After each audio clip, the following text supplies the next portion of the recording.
पाकिस्तान के पूर्व कप्तान वसीम अकरम का बड़ा खुलासा।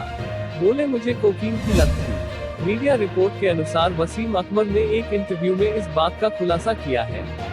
1992 के विश्व कप जीतने वाली पाकिस्तान टीम के सदस्य रहे वसीम अकरम की आत्मकथा जल्द रिलीज होने वाली है। इस किताब में उन्होंने इन सभी चीजों के बारे में विस्तार से बताया है। वसीम को क्रिकेट जगत के सबसे बेहतरीन तेज गेंदबाजों में शामिल किया जाता है। बाएं हाथ के इस गेंदबाज ने बताया कि क्रिकेट से संन्यास लेने के बाद कमेंटेटर और क्रिकेट एक्सपर्ट के रूप में उन्होंने नई पारी शुरू की थी। इसी दौरान उन्हें यह लत लगी। 56 साल के अकरम ने बताया कि वह इंग्लैंड में कोकीन करने लगे थे। बाएं हाथ के पूर्व तेज गेंदबाज ने अपनी पहली पत्नी हुमा के निस्वार्थ कार्य का भी उल्लेख किया, जिनकी 2009 में एक दुर्लभ फंगल इन्फेक्शन से अचानक मौत हो गई थी।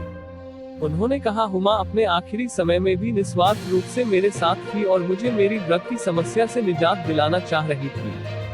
जीवन का वह तरीका समाप्त हो गया था और मैंने कभी पीछे मुड़कर नहीं देखा। अकरम के अनुसार जब वह हुमा और उनके 2 बेटों से दूर जा रहे थे तब वे कोकीन पर निर्भर रहते थे। उन्होंने खुलासा करते हुए कहा, यह थोड़ा थोड़ा करके शुरू हुआ था जब मुझे इंग्लैंड में एक पार्टी में इसकी पेशकश की गई। इसके बाद मैं इसका उपयोग लगातार और अधिक मात्रा में करता गया, इस हद तक कि मुझे लगा कि मुझे काम करने के लिए इसकी आवश्यकता है। वसीम ने आगे बताया, हुमा मुझे पता है इस समय अक्सर अकेली रहती थी। वह कराची जाना चाहती थी ताकि अपने माता पिता और भाई बहनों के करीब रह सके, लेकिन मैं ऐसा कतई नहीं चाहता था।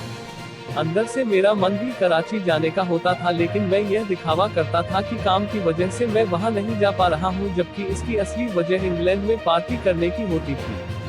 अकरम ने कहा, दक्षिण एशिया में लोकप्रियता की संस्कृति उपभोग मोहक और भ्रष्ट है। आप एक रात में 10 पार्टियों में जा सकते हैं और कुछ करते हैं, और इसका मुझ पर असर पड़ा।